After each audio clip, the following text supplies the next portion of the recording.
हिंद विद्यार्थियों, आइए आज के कालखंड में हम बात करते हैं हमारी जो त्रैमासिक परीक्षा हुई इसका प्रश्न क्रमांक 22। प्रश्न क्रमांक 22 में क्या है, आपको लघु रीति से समांतर माध्य की गणना करना है। क्या करना है? लघु रीति से समांतर माध्य की गणना। और यहाँ पर जो ये प्रश्न में जो श्रेणी दी गई है, यानी जिसमें वर्गांतर दिए हैं, तो वर्गांतर दिए हैं तो ये श्रेणी कौन सी है? ये सतत श्रेणी कहलाती है। कौन सी श्रेणी कहलाती है? सतत श्रेणी। ठीक है ना। तो सतत श्रेणी में लघु रीति के द्वारा कैसे समांतर माध्य की गणना करेंगे, आज इस प्रश्न को हम समझते हैं। तो प्रश्न में हमको क्या दिया हुआ है? वर्ग दिए हुए हैं। ठीक है, क्या दिया है? वर्ग दिए हैं और वर्गों की आवृत्ति दी हुई। तो लघु रीति से जब हम इस प्रश्न को हल करेंगे तो सबसे पहले हम क्या करेंगे, इनकी मिड वैल्यू निकालेंगे, यानी मध्य मूल्य ज्ञात करेंगे। प्रत्येक वर्ग का मध्य मूल्य ज्ञात करेंगे। क्या ज्ञात करेंगे? मध्य मूल्य। अब मध्य मूल्य कैसे ज्ञात करेंगे? यहाँ देखिए, वर्ग क्या है? 0 से 10। तो इसका मध्य मूल्य कैसे ज्ञात करेंगे? वर्ग की निम्न सीमा यानी L1 धन L2 के बटे 2, ये सूत्र होता है मध्य मूल्य का, है ना। मध्य मूल्य बराबर इस सूत्र में मान रख करके और हम क्या करेंगे, सारे वर्गांतर के मध्य मूल्य ज्ञात करेंगे। तो यहाँ पर जो पहला वाला वर्ग है क्या है?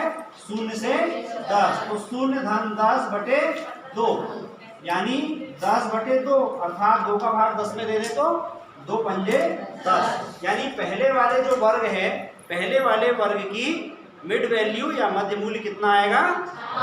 5 आया ना। तो यहाँ पर हम मध्य मूल्य क्या लिखेंगे? 5। 10 से 20 का मध्य मूल्य क्या आएगा? 15। 20 से 30 का मध्य मूल्य 25। 30 से 40 का मध्य मूल्य क्या होगा? 35। 40 से 50 का मध्य मूल्य 50 से 60 का मध्य मूल्य क्या होगा? 55 होगा। इस प्रकार हम सभी वर्गों के मध्य मूल्य ज्ञात कर लेंगे। मध्य मूल्य हमने ज्ञात कर लिए, आवृत्ति हमारे पास है। अब हमको क्या करना है, इन मध्य मूल्य में से क्या करना, एक कल्पित माध्य लेना है। कल्पित माध्य को हमने यहाँ पर ए से दर्शाया है सूत्र में, है ना। तो कल्पित माध्य ए बराबर बीच की कोई भी संख्या ले लो। तो हम शुरू की और आखिरी वाली नहीं लेते हैं, बीच के कोई पर या तो हम 25 ले सकते हैं या 35 ले सकते हैं। तो क्या ले लें, आप बोलिए क्या लें? चलिए 35 ले लीजिए। तो कल्पित माध्य क्या हो गया? 35। ये हमने मान लिया, है ना। अब हम वास्तविक समांतर माध्य की गणना कर रहे हैं। अब तो हमको क्या करना है, कल्पित माध्य से विचलन निकालना है। विचलन किसका? मध्य मूल्य जो दिए हुए हैं ना, मध्य मूल्यों का विचलन, मतलब कितना कम है कितना ज्यादा है। तो कल्पित माध्य 35 से हम विचलन यहाँ पर देखिए, ये जो मिड वैल्यू है कितनी है? 5 है। और कल्पित माध्य कितना है? 35 है। तो 35 से 5 कितना कम है? 35 से 5 छोटा है ना। कितना छोटा है? घटा दो, 35 में से 5 घटा दो, कितना छोटा है? 30 छोटा है, यानी 30 कम है। तो हम यहाँ पर कल्पित माध्य से विचलन क्या लिखेंगे? 30 लिखेंगे। और चूंकि ये कम है, छोटा है, इसलिए हम क्या लिखेंगे, इसके पहले ऋण का चिन्ह लगेगा। ठीक। इसी तरह 15 से कल्पित माध्य का विचलन कितना होगा? 35 में से 15 को घटा दिए, है ना। 35 कल्पित माध्य में से 15 को घटा दिए, कितना बचा? 20। कितना बचा? 20। अब चूंकि ये 35 से छोटी संख्या है तो यहाँ पर भी हम ऋण 20। फिर 25 से विचलन कितना होगा? ऋण 10। अब 35 से यहाँ पर देखिए, 35 से 35 विचलन है क्या? नहीं है। तो यहाँ पर विचलन क्या है? 0।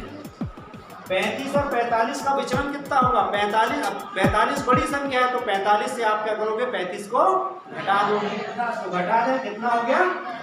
10। चूंकि 45 बड़ी संख्या है, कल्पित माध्य से बड़ी संख्या है ना 45, तो बड़ी संख्या है मतलब धनात्मक है ना। तो हम इसके पहले धन का चिन्ह लगाएंगे, धनात्मक है ये। इसके बाद देखिए 55 से कितना विचलन है? 35 का 20 का अंतर है ना। तो हम क्या करेंगे, यहाँ पर लिखेंगे 20। और जो विचलन को हमने क्या दिखाया है? dx। x मतलब पद मूल्य हो गया है ना, मिड वैल्यू। इससे विचलन विचलन हमने निकाल लिया। हमारी जो एनसीईआरटी की बुक है उसमें dx की जगह d डैश का भी प्रयोग हुआ है ऐसे, लेकिन dx लिखना ज़्यादा उचित रहेगा, dx ही लिखा है। अब विचलन निकालने के बाद में हमको क्या करना है, आवृत्ति का विचलनों से गुणा करना है। क्या करना है, आवृत्ति का विचलनों से गुणा, यानी आखिरी वाला जो कॉलम है ना f dx, यानी f का गुणा हमको dx से करना है। अब यहाँ पर आप देखिए आवृत्ति है 12 और यहाँ विचलन कितना है 30 है, तो 12 का 30 से गुणा कर दीजिए। तो 12 का 12 शून्य शून्य और 12 दिया 36, ठीक है, ऋण 36। 18 और 20 का गुणा हो जाएगा। 18 यहाँ पर क्या है, आवृत्ति है ना, तो विचलन से गुणा हो जाएगा। तो 18 दूनी, पहले 18 शून्य शून्य, 18 दूनी 36, फिर 27 का शून्य से 27 शून्य शून्य, 27 एकम 27, और 20 का शून्य से होगा तो क्या आएगा, किसी भी संख्या में शून्य का गुणा होता है तो गुणनफल क्या हो जाता है, शून्य। तो यहाँ पर 20 का शून्य से गुणा शून्य होगा। इसी तरह 17 का यहाँ पर 10 से गुणा होगा तो 17 शून्य शून्य और 17 एकम 17। इसी तरह यहाँ पर आप देखिए 6 का गुणा 20 से होगा तो 6 शून्य शून्य, 6 दूनी 12, कितना हो गया ये 120। अब इनका हमको क्या करना है, योग ज्ञात करना है। क्या ज्ञात करना है, योग ज्ञात करने के लिए आपको मालूम है, गणित आपने पढ़ा है 10वीं तक, है ना। तो योग करने के लिए हम क्या करते हैं, पहले ऋणात्मक संख्याओं को जोड़ लेते हैं और धनात्मक संख्याओं को अलग जोड़ लेते हैं। इसके बाद में फिर धन और ऋण वाली संख्याओं को जोड़ते हैं। तो हम क्या काम करें, थोड़ा यहाँ पर अलग लिख रहे हैं। पहले ऋणात्मक संख्याओं को जोड़ लेते हैं। चलिए, शून्य शून्य और शून्य, तो इन तीनों का योग क्या हो गया यहाँ पर, शून्य। फिर दहाई जोड़ने, 6 और 6 12, 12 और 7 19 का 9, हासिल 1। अब एक हासिल का जोड़ दो यहाँ सैकड़े में, 3 और 1 4, 4 और 3 7, 7 और 2 9, तो कितना आ गया 990। और चूंकि ये तीनों ऋण वाली संख्याएं हैं तो ऋण 990। और धनात्मक संख्याओं को जोड़ लीजिए, 0 और 0 7 और 2 9 और 1 और 1 2। चूंकि ये दोनों धनात्मक संख्याएं हैं इसलिए हम क्या करेंगे, धन का चिन्ह लगाएंगे। अब इन दोनों संख्याओं को जोड़ना है, कैसे जोड़ेंगे, यहाँ पर आप देखिए, जब एक ऋणात्मक संख्या और एक धनात्मक संख्या को जोड़ा जाता है तो हम क्या करते हैं, जो संख्या बड़ी, देखिए जुड़ेंगी नहीं क्योंकि दोनों के चिन्ह विपरीत हैं। जोड़ना तो है लेकिन सीधे सीधे नहीं जुड़ेंगी। कैसे जुड़ेंगी, दोनों के चिन्ह विपरीत हैं। तो जो संख्या बड़ी दिख रही है, बड़ी कौन सी दिख रही है, 990। 990 बड़ी संख्या है नहीं, दिख रही है, क्योंकि ऋणात्मक संख्या हमेशा छोटी होती है, धनात्मक संख्या हमेशा बड़ी होती है। तो यहाँ 990 बड़ी दिखाई दे रही है लेकिन बड़ी नहीं। तो जो बड़ी दिखाई दे रही है ना, उससे हम क्या करते हैं, जो छोटी दिखाई दे रही है उसको घटा दें। तो बड़ी दिखाई दे रही है 990, तो इससे हम छोटी दिखाई देने वाली संख्या को घटा देंगे। 0 में से 0 घटाए 0, 9 में से 9 घटाए 0 और 9 में से 2 घटाए तो 7। अब देखो, आपने बड़ी दिखाई देने वाली संख्या से छोटी दिखाई देने वाली संख्या को घटा दिया, यहाँ आ गया 700। अब 700 धन होगा कि ऋण होगा, यहाँ चिन्ह, हाँ चिन्ह लगाते समय आपको ध्यान रखना है, जो बड़ी दिख रही है ना, जो बड़ी दिख रही है उसका चिन्ह लगाना है, धन ऋण का ऋण नहीं। ऐसा नहीं कि धन ऋण है तो सीधे ऋण लगा दें, ऐसा नहीं। नियम क्या है कि जो बड़ी दिखाई दे रही है उसका चिन्ह लगेगा। तो चिन्ह लगेगा कौन सा, ऋण। यानी यहाँ पर ऋण 990 और धन 290 का जो योग है कितना है, ऋण 700। क्या है, ऋण 700। यहाँ हम लिखेंगे ऋण 700। अब इस सूत्र में हम मान रख दें, समांतर माध्य बार x बराबर a क्या है, कल्पित माध्य है। ये क्या है, कल्पित माध्य। हमने कितना कल्पित माध्य लिया है, 35। तो यहाँ हम लिखेंगे 35 धन सिग्मा fdx। सिग्मा fdx यानी कितना आया वहाँ, ऋण 700, ऋण 700 के बटे सिग्मा f। यहाँ पर हमने सिग्मा f यानी n नहीं लिखा हुआ है, इसका योग कर लें, आवृत्ति का योग। आवृत्ति का जो योग होता है ना, यही n का मान है, यानी उस समक श्रेणी में कितने पदमूल्य हैं।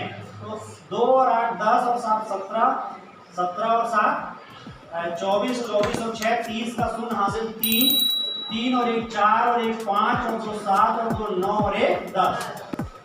तो सिग्मा F बराबर 100 और यही क्या है n का मान। यहाँ पर हम ऋण 700 के बटे क्या लिखेंगे सिग्मा F अर्थात 100।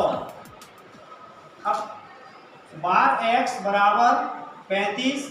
अब देखिए यहाँ पर शून्य से शून्य तो आप कैंसिल कर दो, ठीक है ना। अब यहाँ पर कितना बचा ऋण 7, तो धन ऋण 7। अब इसको जोड़ना, यहां पर भी आपको समझ में आना चाहिए। बार x बराबर 35। अब 35 में आप धन यानी आपको 35 में जोड़ना है ऋण 7, और 35 कैसी संख्या है धनात्मक संख्या है, आपको इसमें ऋणात्मक संख्या को जोड़ना। अब बड़ी कौन सी संख्या दिखाई दे रही है 35, और ये ऋण है तो ये छोटी संख्या है, छोटी दिख भी रही है और है भी, है ना। तो 35 में से आप 7 को क्या करोगे घटाओ। और एक सरल तरीका बता रहा हूँ, यहाँ पर धन और कोष्ठक के अंदर यानी ऋण 7 जो चिन्ह है वो कहाँ से आया, यहाँ से आया, और इसमें आपको जोड़ना है। तो धन और ऋण का क्या हो जाएगा गुणा। कोष्ठक के बाहर धन और ऋण दोनों चिन्ह जब पास पास में आते हैं तो उनका क्या होता है गुणा होता है। तो धन और ऋण का गुणा हो जाएगा, तो यहाँ क्या आएगा ऋण 7। एक तरीका ये। अब 35 में से सीधे आप 7 को घटा दीजिए, तो 35 में से 7 घटाए तो 28। तो समांतर माध्य कितना आ गया, समांतर माध्य बराबर, ठीक है। ये कौन सी विधि है लघु रीति, पद विचलन रीति होती है।